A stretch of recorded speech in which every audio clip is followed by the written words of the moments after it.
Hello students, कैसे हो आप। उस दिन हमने बात की थी विद्युत बल रेखाओं के गुणों के बारे में और उनकी प्रमुख प्रॉपर्टीज।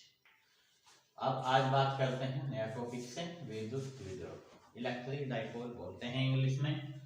तो जानने की कोशिश करते हैं कि विद्युत द्विध्रुव क्या होता है। ठीक है ना बच्चों।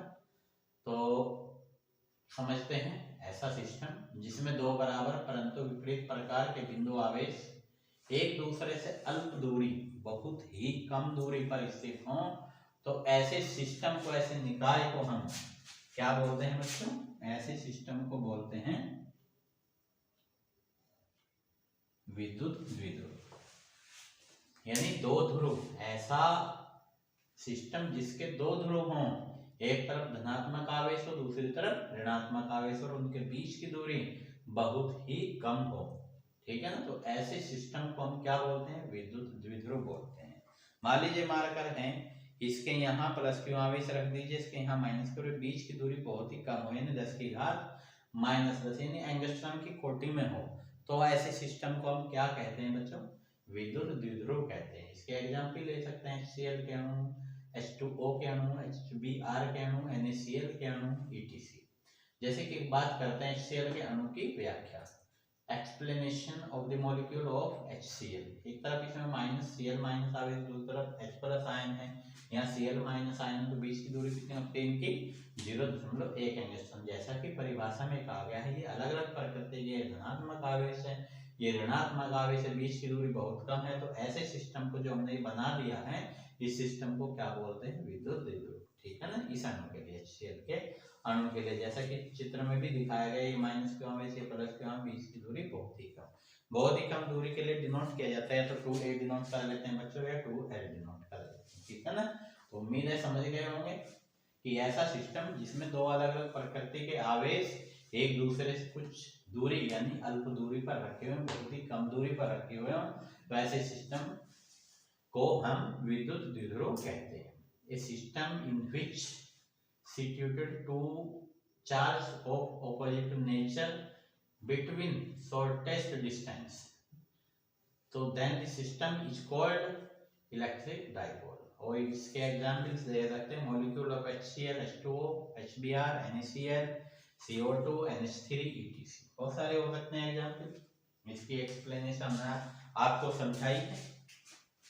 और इसी बेस्ड के अगला जो टॉपिक निकलता है कि विद्युत द्विध्रुव आघूर्ण, ये घूम कैसे सकते हैं? अगर मान लीजिए दो आवेश एक दूसरे पर बल लगाएंगे, बल लगाने से क्या होता है? वो इसको खींचेगा, वो इसको, तो ये इनमें जो घूमने की गति होगी वो कितनी होगी, उसको मापने को हम क्या कहते हैं बच्चों? अगला टॉपिक लेते हैं, वो उस टॉपिक का नाम होता है विद्युत द्विध्रुव आघूर्ण। आघूर्ण का मतलब होता है किसी चीज का बल लगाकर घुमा देना किसी चीज को, तो वो आघूर्ण कहलाता है। मान लिया ऐसे, इसकी डेफिनेशन को समझना चाहिए कि ये होता क्या है, मोमेंट।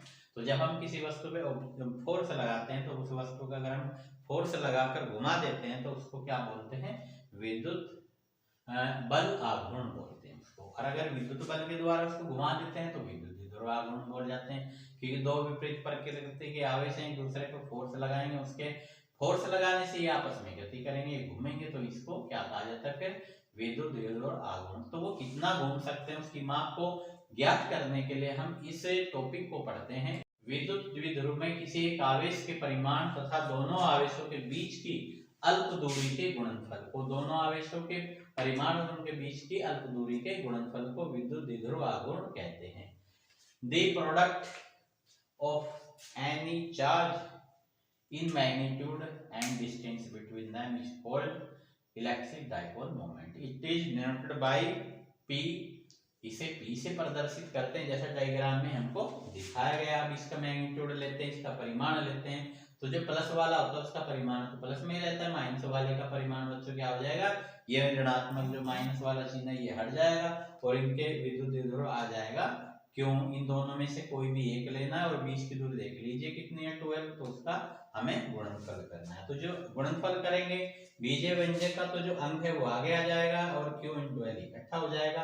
अब इसको मेजर कैसे करेंगे कि ये कितना है? देखो, दो का तो कोई मात्रा नहीं होता, ये तो ये कांस्टेंट क्वांटिटी है, आवेश ये क्यों है, इसका मात्रक कूलम होता है, और ये लेंथ है यानी लंबाई, इसका मात्रक मीटर होता है। तो इस आधार पर विद्युत द्विध्रुव आघूर्ण का जो मात्रक होगा बच्चों वो कूलाम मीटर होगा। और ये कैसी राशि है सदिश की डायरेक्शन का इफेक्ट पड़ता है, कहां से कहां वो आघूर्ण करेगा, इसकी डायरेक्शन क्या होगी। तो इसकी डायरेक्शन जो होती है बच्चों वो माइनस वाले आवेश से प्लस वाले आवेश की तरफ होती है, जैसे कि यहाँ पे लिखा हुआ है डायरेक्शन मतलब दिशा, माइनस यानी ऋणात्मक आवेश से धनात्मक आवेश की ओर।